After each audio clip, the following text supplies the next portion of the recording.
We have our nude glasses here.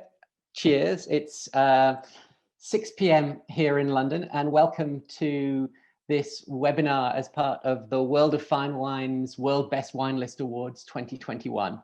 We are joined by a quite scarily esteemed panel. I'll just ask everyone to introduce themselves. Let's start in no particular order with Andreas. Can you say something about yourself? Yeah, can you hear me? Well, Andreas Larson, Swedish, resident of Stockholm. I grew up in the restaurant industry. I started in 1988. I look younger than that. I was a chef for all the years until I became obsessed by wine, and since the late 90s I've been a sommelier. I've been doing wine lists for wine bars, for bistros, building top wine lists. So that's been a very important part of my life. Today I've reclined a bit from the everyday work, so I probably spend more time as a guest in restaurants, but nonetheless, that's a demanding task as well. Fantastic. Alder, have you got something to say for us? Good morning, good evening. My name is Alder Yarrow. I'm a wine originally, having started at ethnography.com in 2000 for Jancis Robinson on her website. And I do little bits of writing here and there for other magazines and outlets around the world. Fantastic. Andrew? Yes, hello everyone. Andrew Jefford, based near Montpellier in France. That's where I'm speaking to you from. Like Andreas, actually, I also began in the wine world in 1988, so we have that in common. I've mainly been writing about wine, but in recent years also working quite a lot in wine education and a teeny bit of consultancy and wine guiding and various other things. But very proud to have been involved with the world of fine wine since day one. Yes, since issue one. Wow. Greg. Hello, everyone. Greg Lamrick, founder and inventor of Coravin. I work in medicine for my real job. I work on spine surgery, so happy to field sciatica questions. Fell in love with wine when I was 16, which was 1985, so illegally, but I've been working with Coravin since we launched in 2013. Just completed a world tour post-pandemic, launching our Coravin sparkling system. So couldn't be more excited to be part of this discussion on what's next in wine programs. Ellen?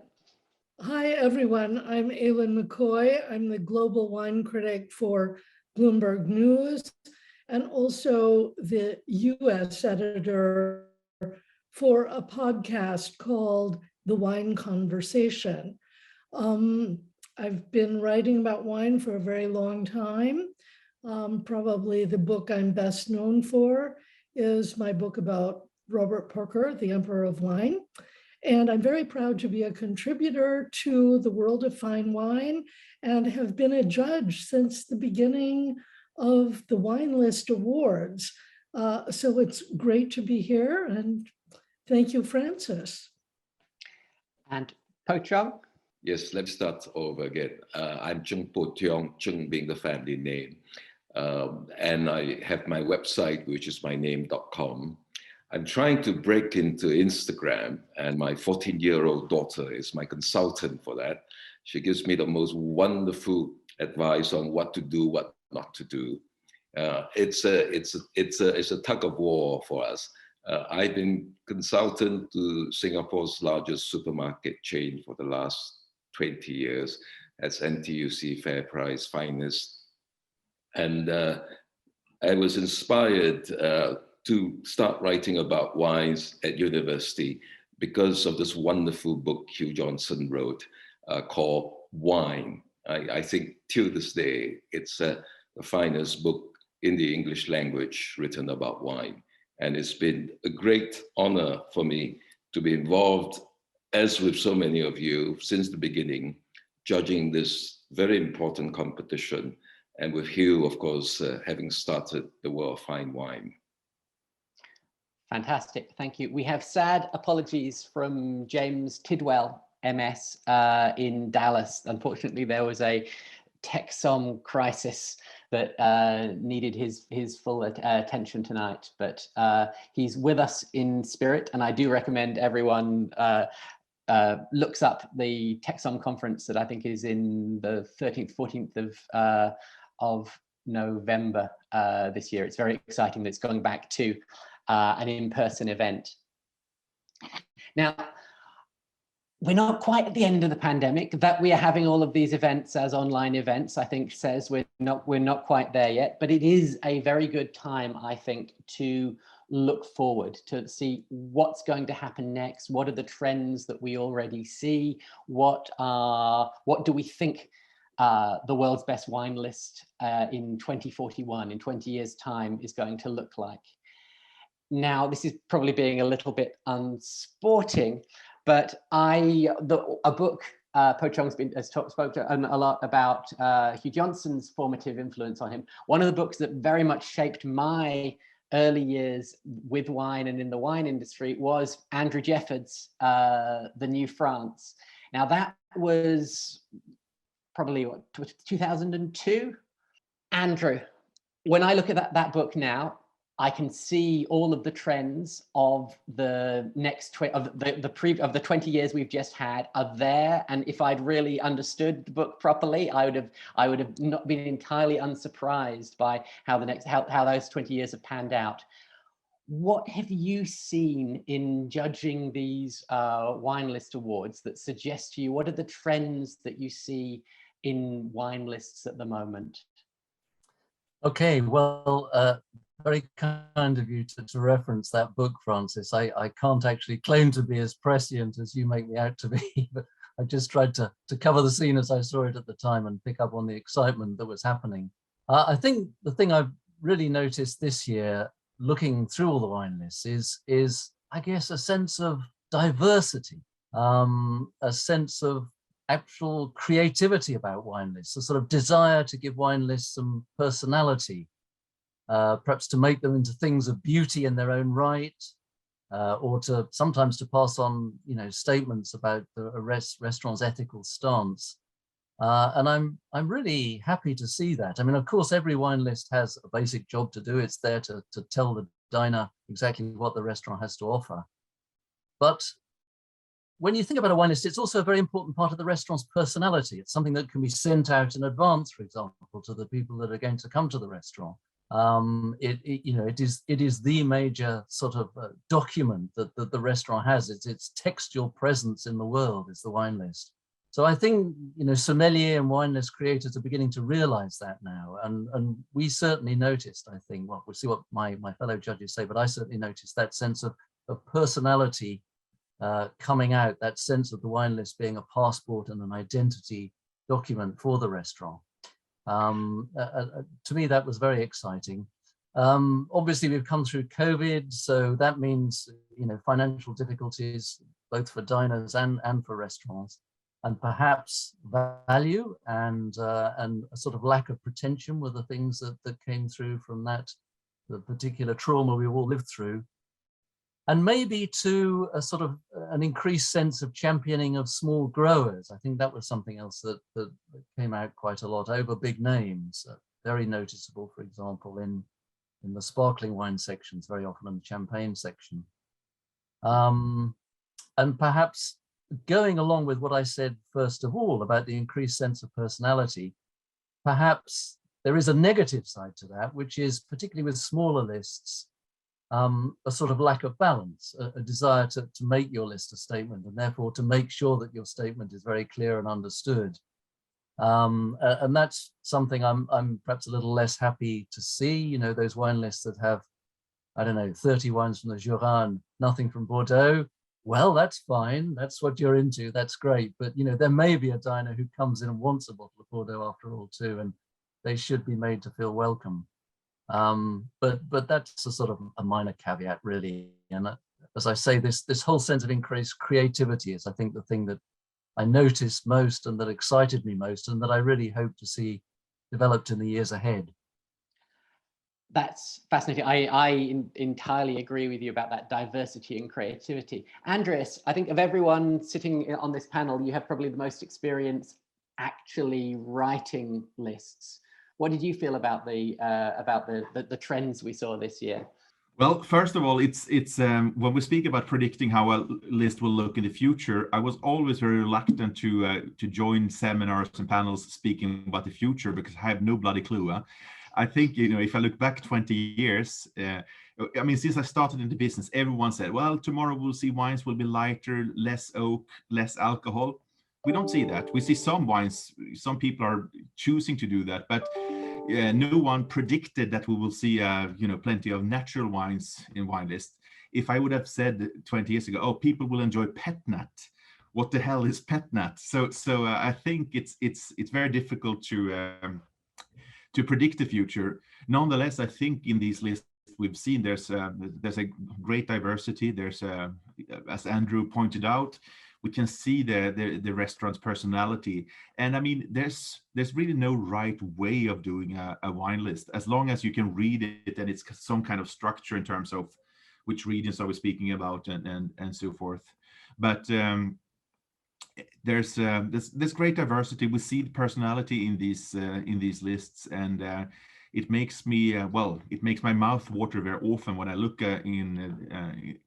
in some of the lists, and you know, it makes you want to go to that restaurant, which is I think a wine list is a very the most important business card of restaurants. And I think you know, if I look at people I know, people with decent budgets that go to restaurants often, they don't really look for if it's 1 or 2 or 3 stars. Okay, occasionally you do that because that's an experience, but it's the quality of the wine list and the value of the wine lists, which is the most important things.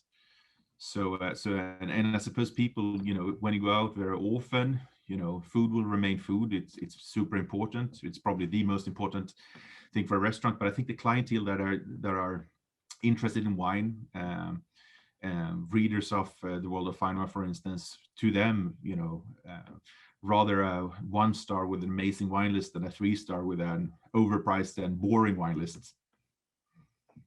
I certainly would. I mean, I agree for me, and I would guess that's very true of World of Fine Wine subscribers and readers. Ellen, do you have? I know we've spoken a lot about this idea of value. Do you find that was a trend this year as people are grappling with the consequences of the pandemic? Yes, I did notice that there were a number of wine lists that were making a real effort to sort of advertise, if you will, that they had a lot of values on the list. Lists that said $50 and under sections, lists that said these are sort of on sale, only they said it in a nicer way so that it didn't sound like you were sort of going down to Target or something. And I did see an effort to do that. But before I just jump a little into that, I'd like to also say a couple of things about what Andrew and Andreas were saying, all of which I agree with.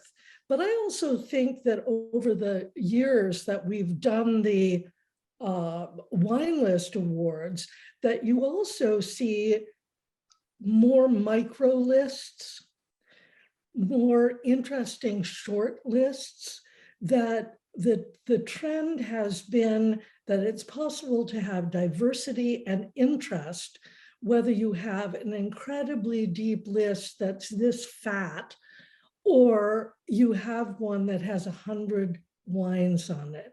And maybe the thing that's impressed me the most over the years is how very creative those 100 wine lists have become.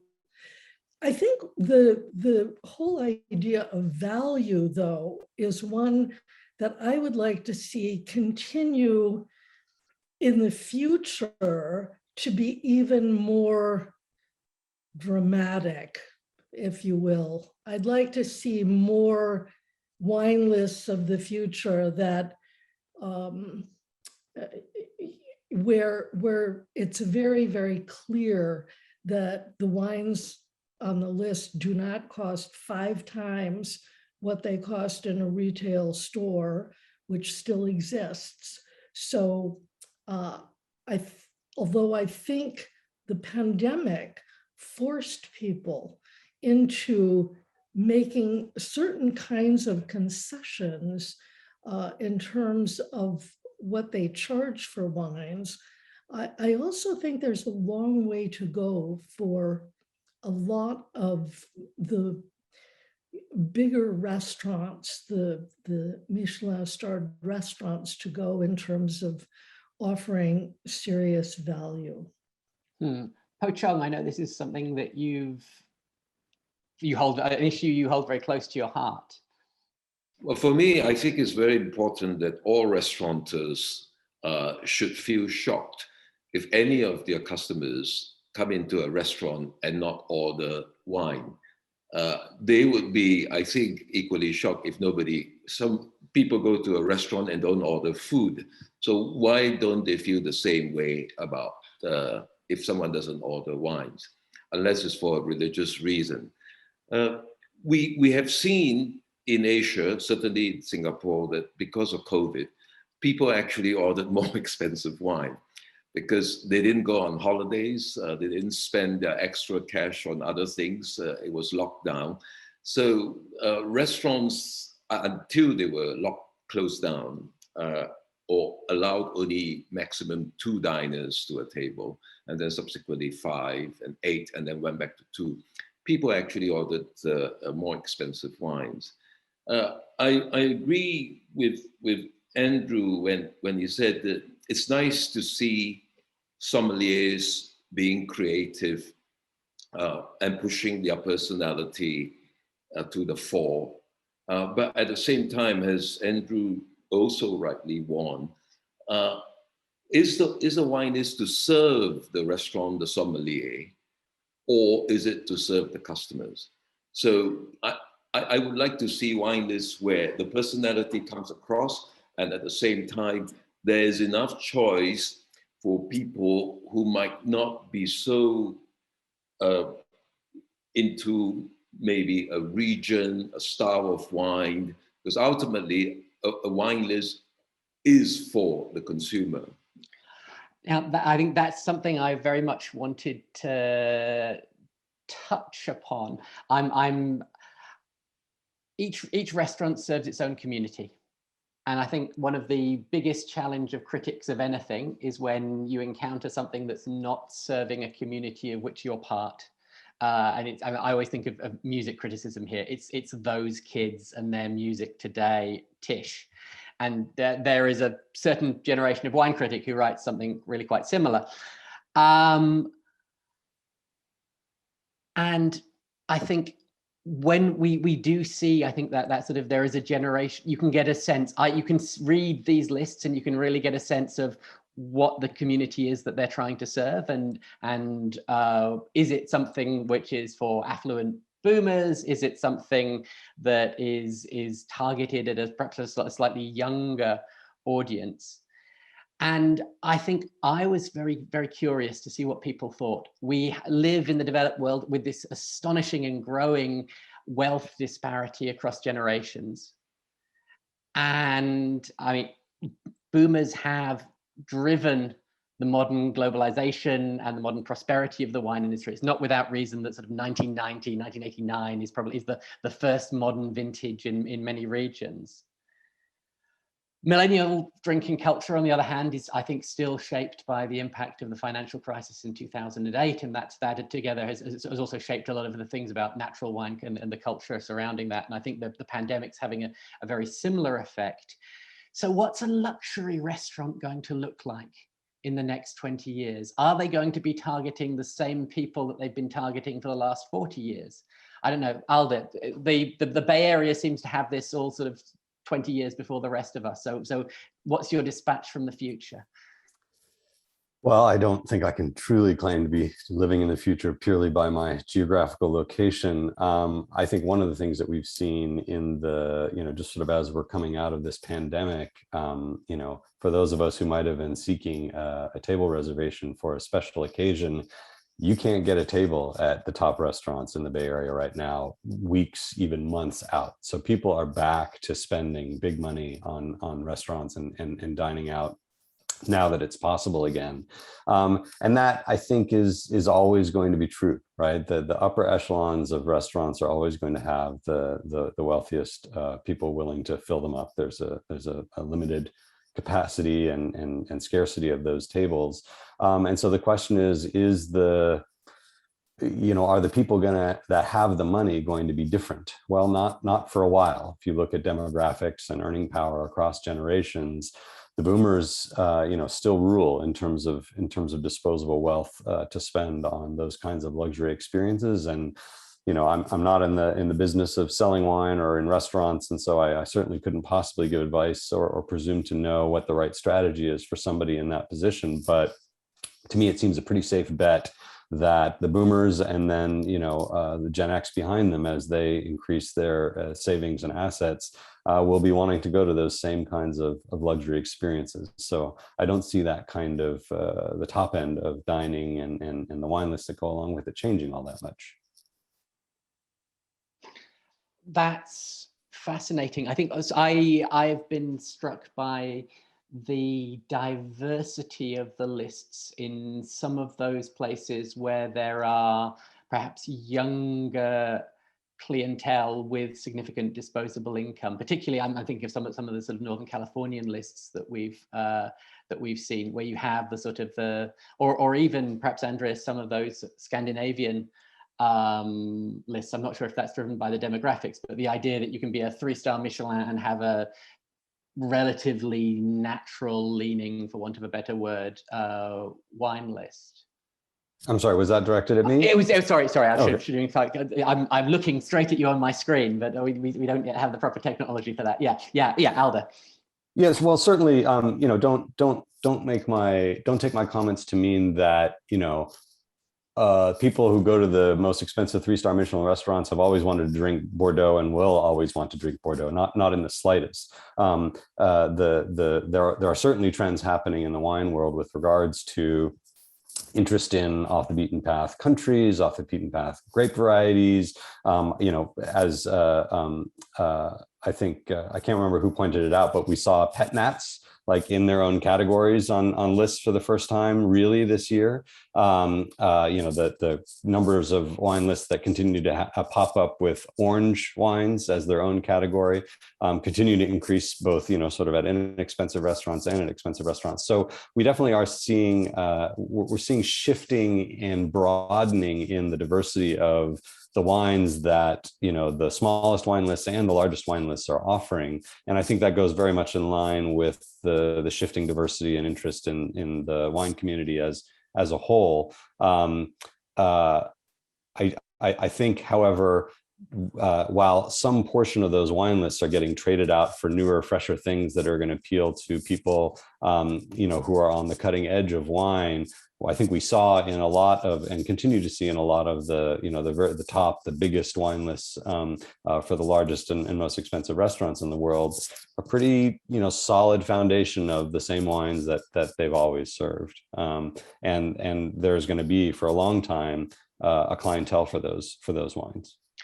If I can just bring in Greg, you designed pretty much the single biggest disruption to the world of wine lists for the Corso. I mean, this is, I think, the 8th edition. Someone will correct me in the comments of the World's Best Wine List Awards. And yes, you've been in market since 2013. So I can tell you that looking at a cross section of global lists, Coravin has had a dramatic and significant impact. What do you see the future trend of that? Is there, and I would also, as a subsidiary question, ask you, what technology is going to have an impact that you don't own? So what technology where you own no patents is going to be a major disruptor, is going to change the world of the wine list, the world of restaurant drinking? Yeah, it's something we think about all the time. I really do believe that fractionalization of sale and fractionalization of consumption, where people are offered smaller quantity than a full bottle of wine, will increase their ability to explore the great wine list. I think this creativity and diversity is a very real thing. And the younger generation, the millennials, and even younger than them, definitely want to explore more wines, more grapes, more regions, more vintages than maybe my generation wanted to. Although I joined them in my curiosity. So I think that's going to be both still and sparkling wines. I think it's going to be dessert wines. People are going to want to be able to taste something by the glass instead of having to commit to it by the bottle from a pricing standpoint. Now, and we're gonna be there to help them. Corbin Sparkling being the biggest. I think you're going to see 5, 6, 7, 8, 9, 10, 12 different sparkling wines by the glass in restaurants very soon if they're not already there. What I see making a big impact. One of the impacts of the pandemic was driving people online. All the menus went online. People needed to scan QR codes and got comfortable doing it to pick up their menus. And that meant that the wine list wound up being digitized pretty consistently. I think there's going to be more and more pairing technology. And I don't just mean pairing food with wine. I think there's going to be pairing people with wine lists. I think there's going to come a point where someone's going to have recommendations on their phone when they come into a restaurant. Very soon, and that they're going to use that same type of recommendation engine for the wines they choose to buy at home as they do in a restaurant. So I think the sommelier's job is going to either be easier or harder as a result of these apps that are coming out that are going to say, hey, you tend to like wines like this. Here's what's on this restaurant wine list. You're going to most likely like these wines. If you're a wine-driven person, and if you're going to eat these things, you're going to probably like these pairings. I think that type of individualization in this increasingly broad world of the different wine varieties that are available to us in restaurant lists is going to start to sort of shape and curate people's experiences. I don't know technology in it yet, but I absolutely believe that there's going to be digital sommeliers that know that person's wine tastes from their wine history and their wine buying and drinking and consumption. Andreas, as the sort of the sommelier on the panel, is that a good thing for your profession, or is that the threat of automation? Are you going to go the way of I don't know, the tailor or another one of these artisan crafts? No, I think there will. I never see. I mean, no, I don't think it's a threat. I think there will always be room for the sommelier. I remember I was asked sometimes by someone who was, but if you start with screw caps, what is sommelier supposed to do? Our job is not to pull corks. That's like a chef putting parsley on the food. That's a very small part. And I think that whatever gadgets could be used to lure people to come to the restaurant, very much of what we do is the software, which is harder to explain, the psychology of interacting with the guests and being a nice person with the guests, being able to communicate with the guests in several languages and helping them pairing and so forth. So, sommeliers won't be extinct in the near future. Very good. Andrew, I'm very curious to what extent though that sort of breadth and diversity is reaching into wine producing regions other than Northern California. If you want to, when you're in Montpellier, when you go out, I imagine most of the lists will either major in French classic wine regions or in local wines. Do you see that changing, or do you see them continuing to have very, very local traditions? Well, as far as Montpellier is concerned, you're absolutely right. Everybody who goes out to eat in Montpellier is going to end up drinking pretty much Languedoc wine. It's what people are used to. It's what they want. It's what they like. And indeed, I've often tried, when we have local friends round to dinner, this isn't in the restaurant context, of course, but, I've tried serving classic Moselle Cabinet, and they stare at this wine with complete incomprehension. What are you giving me? This doesn't make any sense at all. So as far as Montpellier is concerned, and it's not a town that has some, we don't have clusters of 3-star restaurants here. It's still very much a local market. But I would also draw your attention to Bordeaux. The last time I took a group of wine students around Bordeaux, obviously we go out to eat in the evening, and we really struggled to find restaurants with great Bordeaux lists. Very often, you went to these restaurants in Bordeaux and they were desperate to offer you, the latest hip grower Crozemitage or something like that. It was still pretty much French, it's true, but somehow the restaurants in Bordeaux had either fallen out of love with or moved on from their local wines. So that was a surprise to me. And, those trends are obviously at work in different ways in different locations. That's something that's fascinating. It's something when I talk to friends within the coffee industry, they talk about the effect of Instagram. And I see that very much in certain segments, certain of the niches in the wine world. In looking at the Wine List Awards, that you can drink, to use the example of natural wine bars, brilliant natural wines, fantastic lists in sort of Tokyo, in Sydney, in Paris, in San Francisco. But they're all offering essentially the same experience. There is, even if it sets itself up within a culture of resistance to, I don't know, big claret or whatever you want to call it, it has still become a homogenized experience.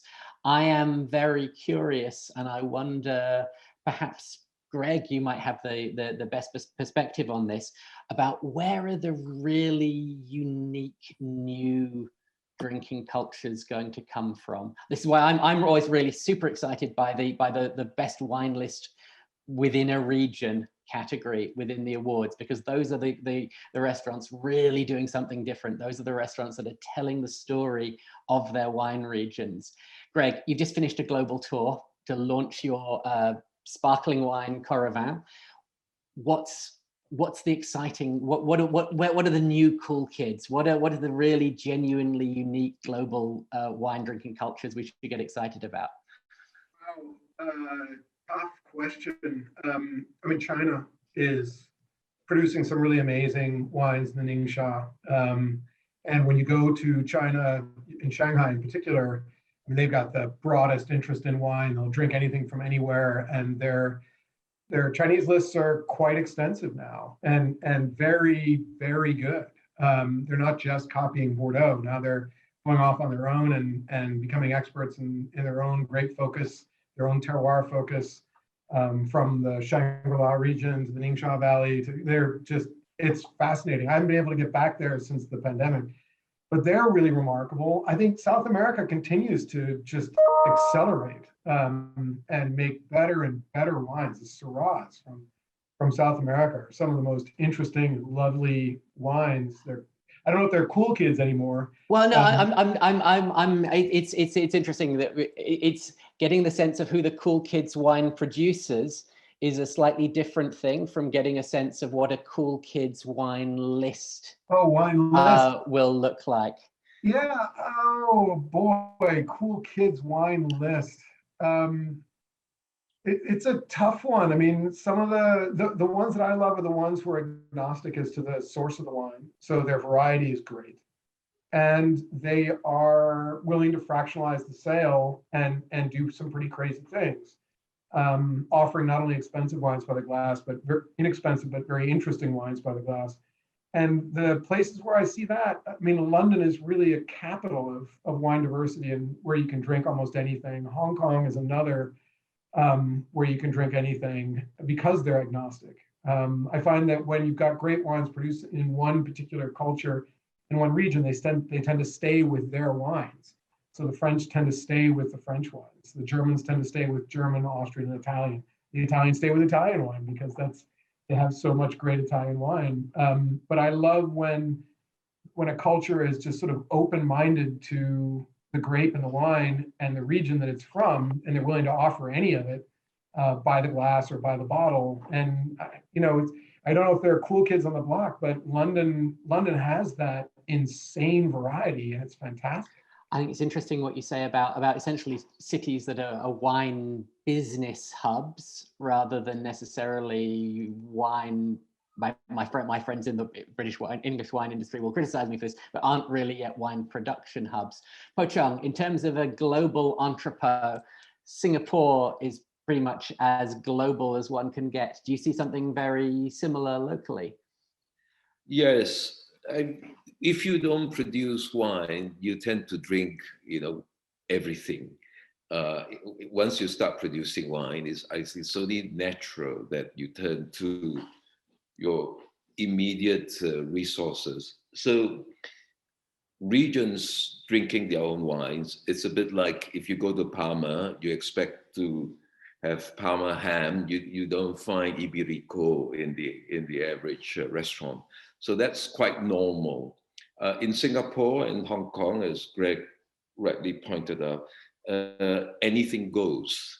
And because the sommeliers are getting younger and traveling much more than, let's say, a generation ago, when sommeliers weren't so well paid, not so connected into the wine world with producers, with chateau owners, or with Australian wine growers, what have you.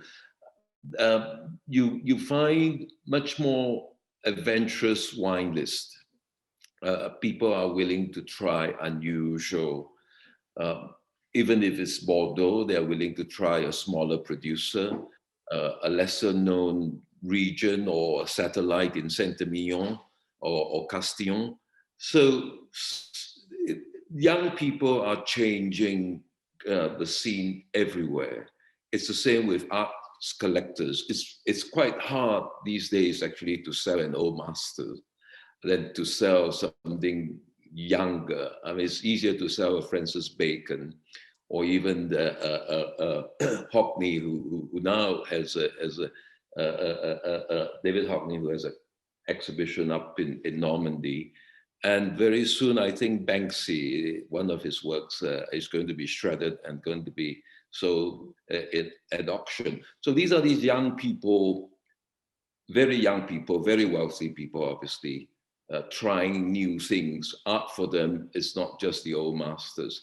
I see a trend in Singapore, in Hong Kong, and as Greg rightly pointed out, in China, where nothing is really sacred. How is that reflected? This is something I find when I'm judging, when I'm looking through the lists, and you can see that a list is always set up because these are working documents. They're set up so you can go into a restaurant, choose a wine, drink a wine, and enjoy yourself. And they reflect what you would expect in terms of how you're going to order, whether you're going to order a bottle, whether, as Greg's been talking about, whether you're going to order perhaps a glass or a smaller glass. What sort of global mashup would we be looking at? Are there any good examples you can give us, or I'm just very curious. It's the opposite of some of the lists I've really liked the most, have been lists where they've restricted themselves exclusively to the wines of a single region. And then you see, then again, to use the art comparison, it's the element of restriction inspires ingenuity, inspires trying to put together things or serve wines in contexts that perhaps we wouldn't always think of having them. Are there any examples you can give us of something that's that we should look out for? Not a specific example, but I think ultimately, if you go back to how a wine becomes important, if someone has had a wine and enjoys it, likes it, and then that person is going to tell a story. A bottle of wine is essentially a silent witness of what happens in the vineyard. A wine always needs a spokesperson, whether it's the producer pouring the wine into people, for people to try, or a wine merchant trying to get new customers to something he or she has discovered during one of their travels. So whether it's a new region or an old region, or an old wine of an obscure vintage, it's always a human being a sommelier, a manager, a wine writer, a wine judge who's come across a great wine list or great wine, little known, and is willing to become the ambassador or the spokesperson of the wine. So I see a lot of energy, a lot of it in these young people. They tend to be younger because when they're young, they have so much in reserve, the energy, the enthusiasm. Whereas myself, I just don't have it anymore, except when I just want to drink and eat and forget about it. But these young people are just incredible. I have a 19-month-old son now, and where he gets his resources of energy, I do not know. It is, I agree with you. Youth today. Whew. Ellen, that idea that Po-Chung has raised of the sommelier, of the wine director writing the list as an ambassador and storyteller was, I think, reflected in something Andrew raised at the very beginning of how lists are increasingly aware of their social mission, want to start conversations about things that might not necessarily be about sort of oak programs or at what ripeness of a particular vineyard was picked. And a lot of them have framed it very much in terms of social justice at the moment as the conversation that they want to have. And as an agricultural product, and not just an agricultural product, but as a high status agricultural product, one where most of the consumers probably know the farmer's name or some of the farmers' names, does a wine list have a responsibility to start talking about climate change, about climate catastrophe, about engagement with nature and with the environment? Well, that's a lot going on there, Francis. You asked a multi-part question there.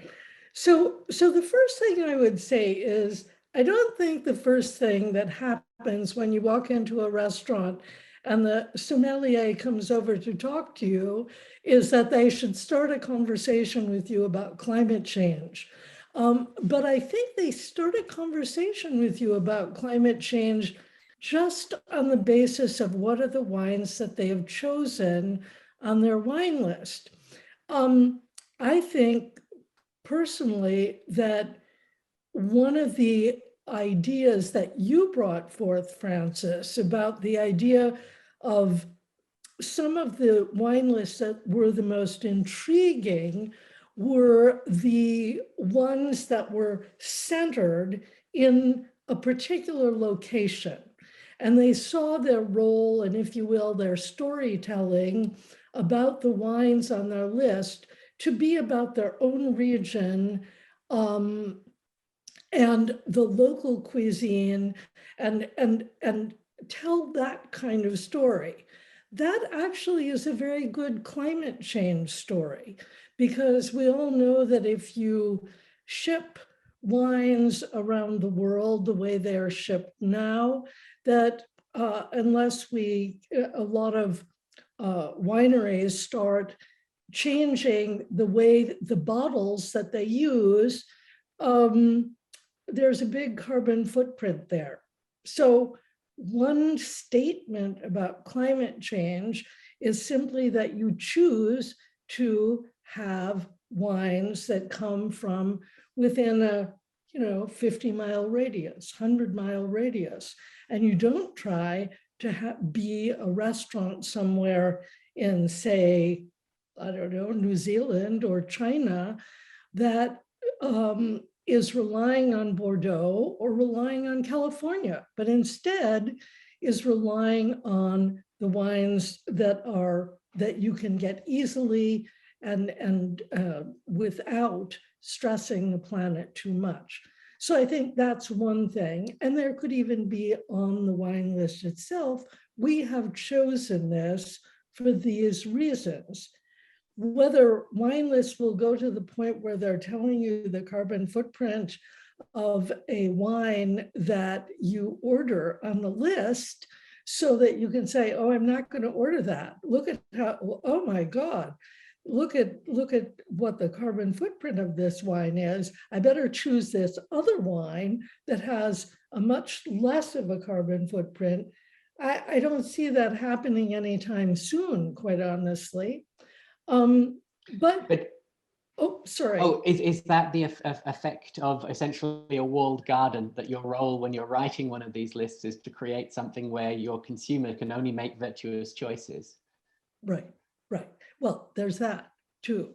But I do think it's very important for restaurants to be aware of this and to be reminding their customers, maybe at a little bit, I think it's the most important issue facing the wine world, climate change. And so I think that restaurant wine lists need to play their part in how they communicate the issue to their customers in the most positive way possible. Look what you can try that's just from around here. Look what you can try that, you know, even having a section on a list of really interesting wines whose producers are doing something really important for the environment. I mean, we see now, I think on many of the lists that we looked at, there were symbols that said, well, this is organic, this is biodynamic, this is vegan. There's no reason why there couldn't be other symbols in the future that would say, that would convey something about the wine you're drinking, whether it's got some kind of social, ethical purpose beyond just making a good wine, or some kind of sustainability program. There could be ways to do that. I think people should do it. I'll go to Andreas and then Alder for the sort of Scandinavian and Northern Californian perspective. Is this something where certification is useful? Do consumers ever sort of pipe up and say, I would like something biodynamic, please? Or is this part of something that would just have to be reflected in the glass? Or is this something that would be part of how a sommelier might introduce a wine to a consumer? Andreas, you have vastly more experience than the rest of us with these sorts of things. Well, I would say for Scandinavia, for sure, that people are very aware. And in terms of speaking about should we work only with local wines, I think what the trend we are seeing that I mean, the vast majority of the good restaurants, the ambitious restaurants, are certainly working with local products in terms of meat and fish and vegetables and so forth. Going back to the old traditions, that's always something which is good. Then, of course, in terms of wine, I mean, we have a very limited wine production in Sweden. It would be quite boring to only work with them. But people are aware and people are curious. A lot of people, my problem is sometimes with categories, because we say natural wine.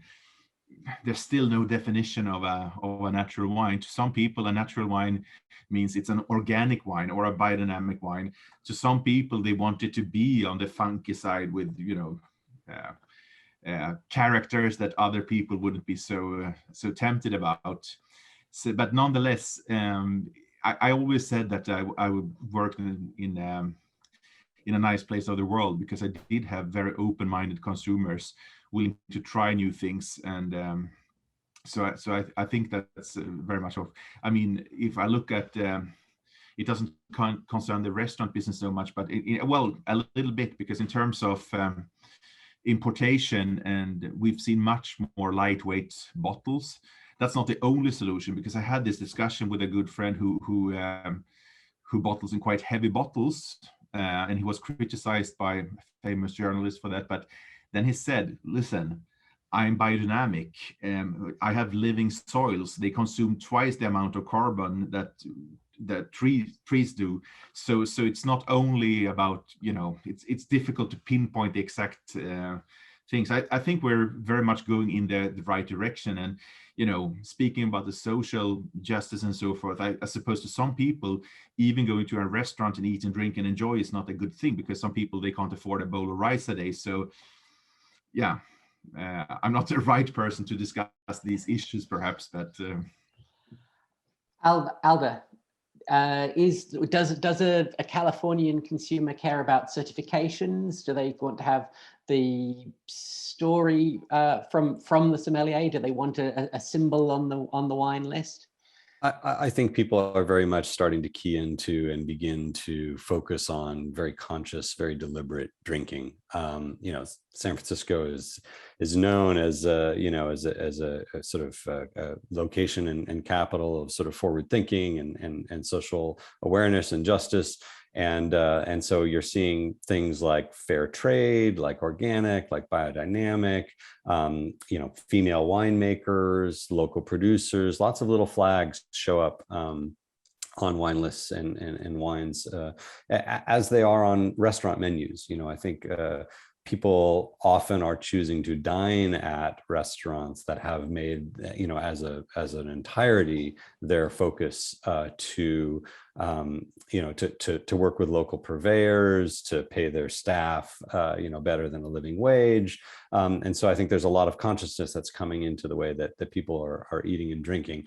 I don't know how much people are focused purely on certification, right? So I haven't heard very much about diners saying, well, is this wine biodynamic or is it certified Demeter? Like people don't necessarily make that distinction, but I think people are very much keying into, as diners, and I think we saw, you know, as sommeliers crafting these lists, in curating a set of wines that are quite deliberate and quite focused on issues that either the restaurant feels are important and or their diners feel are important. So we're seeing that much more commonly.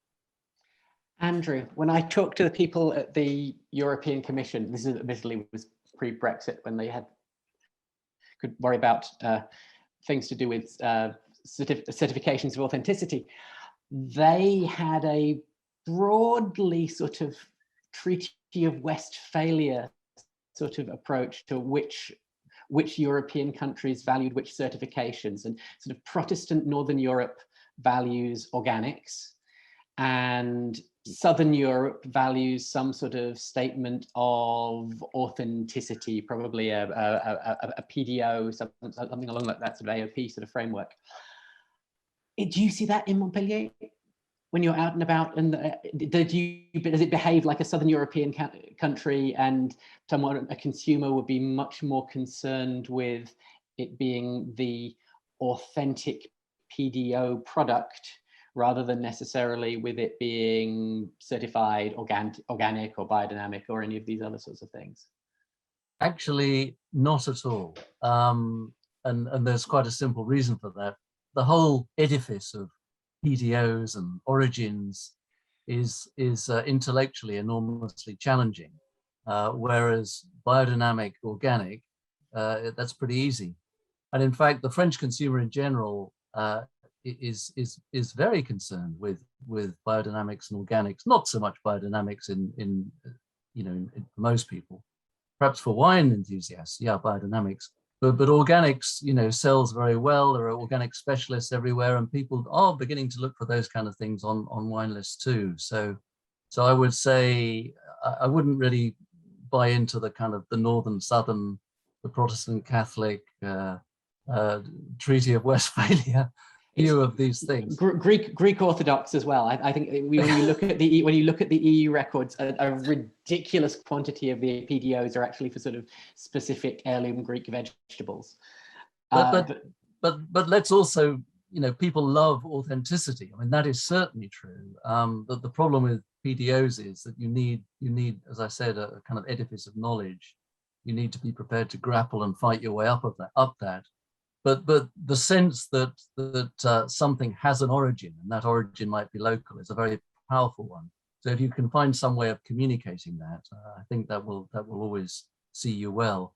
By the way, I'd also just like to to underscore and to agree very much with what Ellen was saying a little bit earlier on. You know, nobody. The important thing is to enthuse rather than admonish. Nobody wants some woke sommelier kind of waving his or her finger at the diner and saying, "You really need to like this because." Whereas if you have a section of your wine list, for example, that was devoted to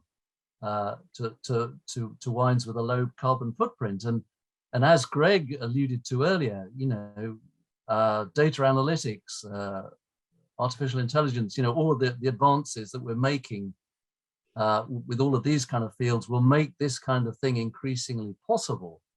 So I think if you're able to have, let's say, a speciality, a subsection of your list that was low carbon, a low carbon footprint, and you were to enthuse about that, as you might enthuse about some other region you discovered or some particular producer or anything else that you chose to enthuse about. Enthusiasm is the thing. So if you can really communicate these things via enthusiasm, then I think you'll always find a ready response amongst the diners that are patronizing the restaurant. I was trying to remember. I put it in the book. There's a brilliant Dan Barber quote, the American chef, about wanting to be exactly that, sort of inspiring through pleasure, rather than that sort of stern wagging finger to admonish people for being bad. I do actually think the idea of that a sommelier would put some sort of high carbon footprint wine sneakily onto the list as the little sort of trap to catch out the unwary diner would be it would be amusing, but I don't think it would probably be the best in customer service. Alder, what do you think in this ever more increasingly complex and multipolar wine world? What do you think that the recipient of the World's Best Wine List Award 2041 will look like? Will it be a list with broad coverage across classic wine regions? I'm not even sure what a classic wine region will look like in 2041. Or will it be something that is a passion project, that is a deep dive into, I don't know, the wines of a single valley, or something that is driven by a much sort of deeper but narrower selections of wines? If you, this is an impossible question, and we're not going to dig this up in 20 years to hold you to account. But what do you think it will look like? I think it's going to be a lot closer to the latter than the former. I think the power of curation, the power of story, as the wine world continues to broaden, we're going to continue to be plagued by the paradox of choice. There are just too many great wines from all over the world to choose from.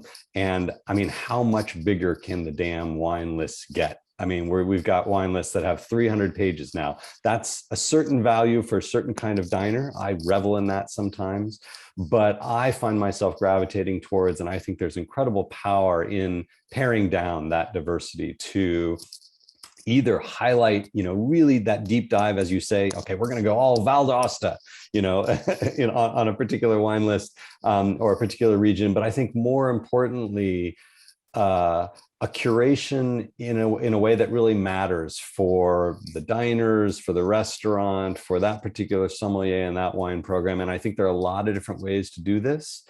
But I think that sense of curation and that paring back of the world of wine to something really core and essential and pleasurable, dynamic and exciting for the diners is the future. I would love for us to see, you know, to be giving the world's greatest wine list award in 20 years to a list that has 70 wines on it.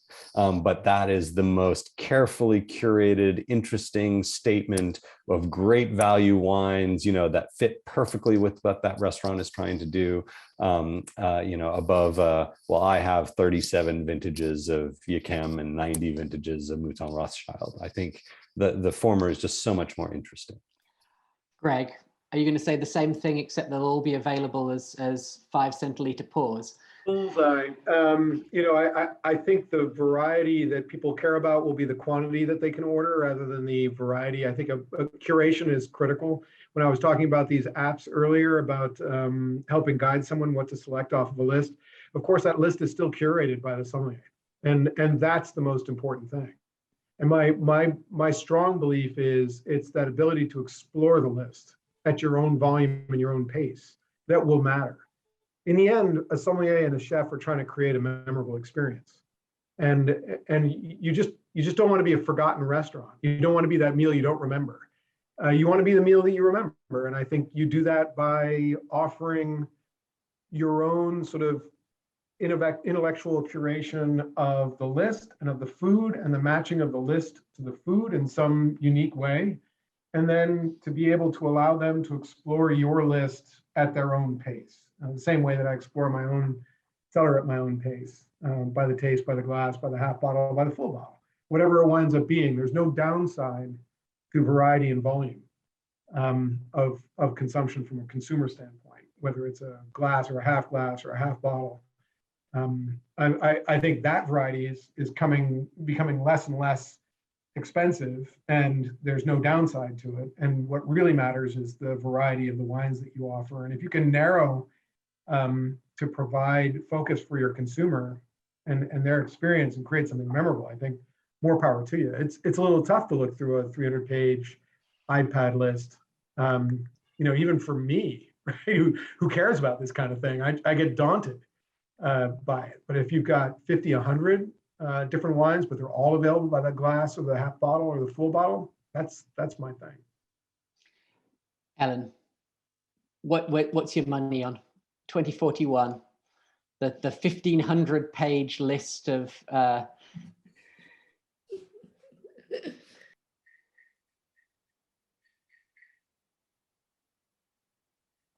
I think you might be muted. Yeah, no, am I still muted? No, you're good. You're good. Okay, I don't know. There's something going on with my computer here on Zoom. Well, I totally agree with what Greg just said. I find that if I go into a restaurant and it has this huge list, I spend far too much time saying, "Oh my God, look what they have," and then I spend less time almost choosing, which is like, there's so much here, I choose something that perhaps, well, it's not that vintage of Ecam that is rarely ever seen. That's not what I end up choosing.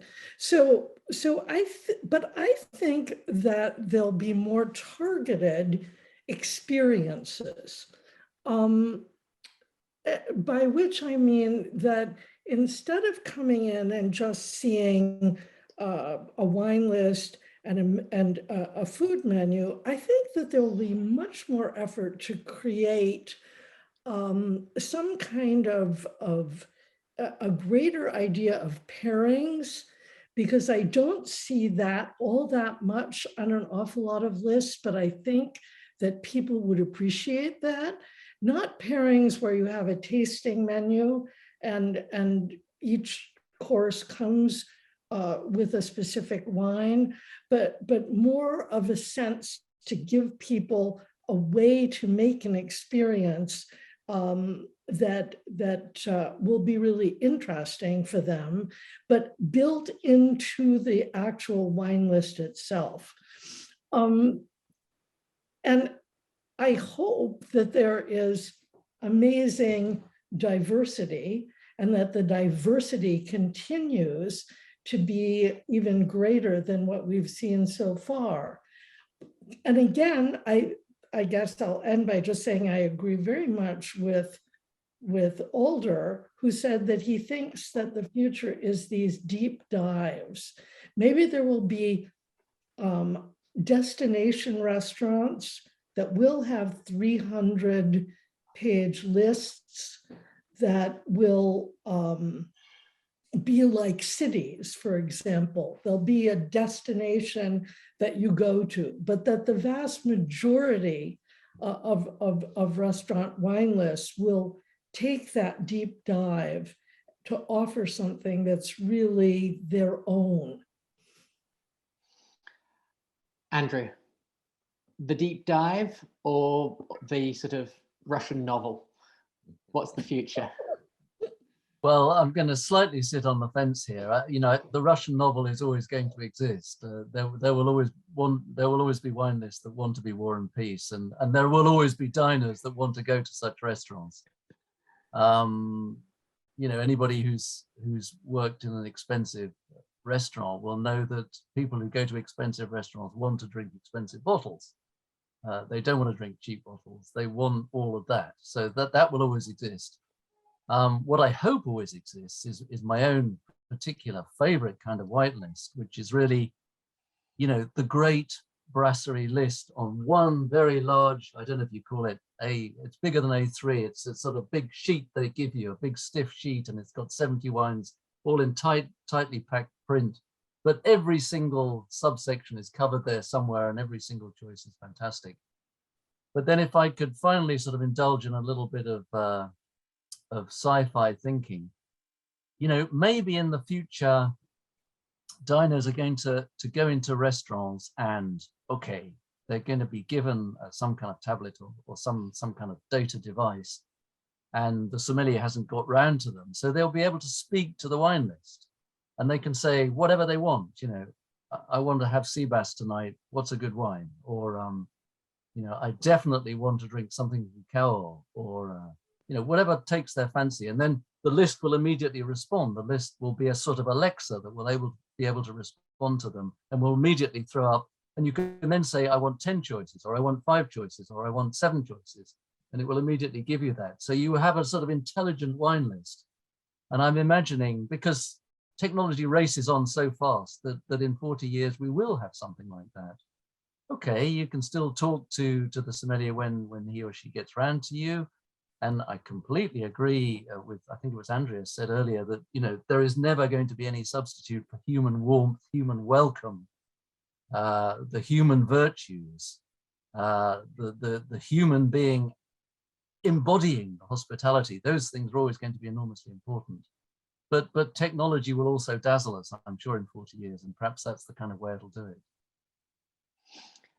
Andreas, does that, I'm very curious what you think the 2041 is going to look at, but just touching on what Andrew said, does that mean when you're looking to employ someone now that you can put greater emphasis on those soft skills, on those interpersonal skills, on providing those sorts of interactions that the automation doesn't necessarily provide, because the knowing stuff is increasingly something that's readily accessible? Well, 100%. I mean, I met people very competent in wine, knowing everything about the complex process of filtering wine, but I would never like to put them in the dining room because they can't communicate with, you know, with people. So that's the most important thing. The wine knowledge is not the most important. I mean, it's important, but you don't have to know, you know, all of the lieu dit within HSO to work the floor.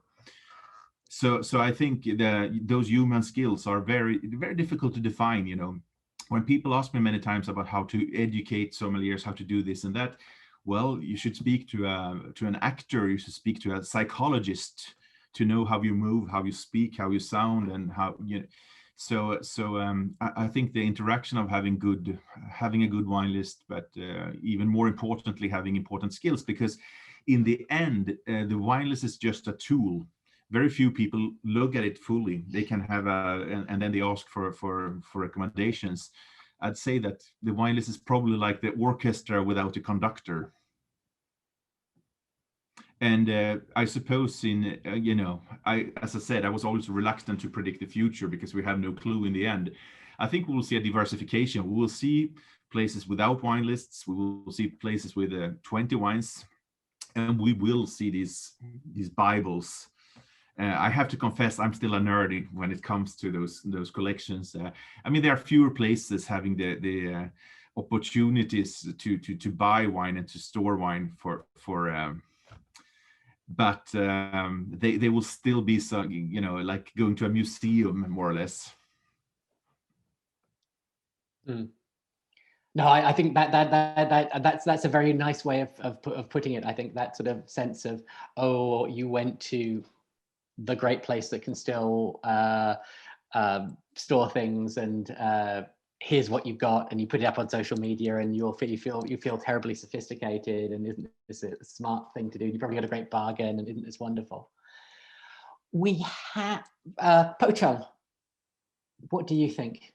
2041. What does the future look like? Well, both types of wine lists will coexist. I don't think that's going to change. And as Andreas said, you know, it's like you go to the Louvre Museum is still going to be around. But then you might want to go to a smaller museum in Paris, like the Rodin or Picasso. So the smaller places will coexist with this big monument. That's not going to change. But I think what's going to change, and it won't be in 10, 20 years, much sooner, more and more digital wine list. And I think there will be so many applications where you could key in a few words and pull out maybe say all the 2001 Bordeaux on the wine list, and they'll all appear at one click. And there might even be advice and recommendation on how long to decant a wine. So we're going to become more digital with much more information. Whether you want that information or not is irrelevant. What is important is you have the choice. And we see that with every new mobile phone that comes on the market already. So by 2041, even now on the plane, most people who don't even watch the movies that are offered, because they bring their own this joystick thing, and all their movies are already in there. So I see an exponential increase in wine lists on iPads, on digital instrument, and much more information within that wine list. That's very interesting. We've just been getting a question on the chat from, and this is, I think, a controversial topic. Can sommeliers and wine lists do more to help diners understand what offers good value, especially for wines that are not inexpensive but are fairly priced? I'm not sure whether you can. I don't know who. If does anyone particularly want to answer that? Andreas, Greg, Andreas. I'm not sure that there is room to say this one's not marked up very much, but that one's really marked up very much. But what's your opinion as a practitioner? Well, to me, if people ask for recommendations, I always went in the lower price range, because, you know, that idea of the sommelier being a snobbish, you know, telling the people what they can drink, what they can't drink, trying to sell the most expensive bottle, that doesn't really exist. Well, probably in some places still. I think the thrust of the question is more sort of, can you flag up on a list wines that are not marked up as much, even if the wines themselves might be relatively expensive, versus others that might be carrying more of a margin. I'm not sure. That might be something for some third-party technology. I'm not sure that anyone is going to want to put that on their list. Greg, I'm not sure if you have any perspective on that. I have the sense that Alder's got some background on this, but this is a sinister app that I thought of developing a long time ago, and I was going to exactly hide my name so that I was not involved. But yeah, I mean, you see it more and more with digital technology. You're going to be able to hold a phone over a wine list, and it'll tell you what the markup percentage is on those wines relative to Wine Searcher or name your your favorite wine valuation site. So I do think that that's possible. So it'll be that sort of transparency is just going to be there. So you're going to have to be careful in the markups on your list, or explain them in one way or another. It's going to be too easy. It's also true to say that you can have a completely standard markup throughout the entire list, and you'll still have wines that are very good value or less good value. And there's absolutely nothing to stop you drawing diners' attention to what you think is absolutely fantastic value, because it was, underpriced compared to its peers in the first place. Or possibly. And there are different ways to do this, right? Beyond simply conveying to the diner what your profit margin on the individual bottle is. We've talked about restaurants that have had 70 wines under $70 on the front page of their wine list, or 100 wines under $100 or something like that. That is a way for a sommelier, to Andreas' point, there's a really clear role for the sommelier to play in this, in crafting the story of the list and organizing it, but also in that moment, having that conversation with the diner table side, where you get some indication of the design of the diner's price range, and being able to nudge them towards bottles that are going to give them more bang for the buck. It happens to me all the time, and it's one of the things I really appreciate from a sommelier in the moment. We have a question from Peru about how to craft a list for a developing market with, I think, increasingly curious customers. But I'm asking if anyone has any suggestions for the best ways to structure a list that would encourage people to branch out in the regions. I think exactly as Alder was saying, what the best little nudges are, perhaps not in a market like San Francisco, where everyone would expect to have all the world's wines on the list all the time, to somewhere where perhaps there is a growing but still nascent wine culture. I don't know if Alder, yeah. Well, just to quickly answer the person's question, when I travel someplace that I'm unfamiliar with, I very much want to explore the wines of that region. So the idea of going to Peru and having a list that specializes in the wines of South Africa, to me, is a dream. Sorry, South America. I think I said South Africa, but I meant South America. I was wow, that would be cool. Sorry. One of the interesting things about those hyper local lists is that the restaurants tend to serve two distinct sets of clienteles. That there's the tourists who want to drink local wines, and then locals who want a wider range of things. So I think I get the impression that the question is driven around sort of locals who are there all the time, rather than Ellen. I would just say, having things by the glass.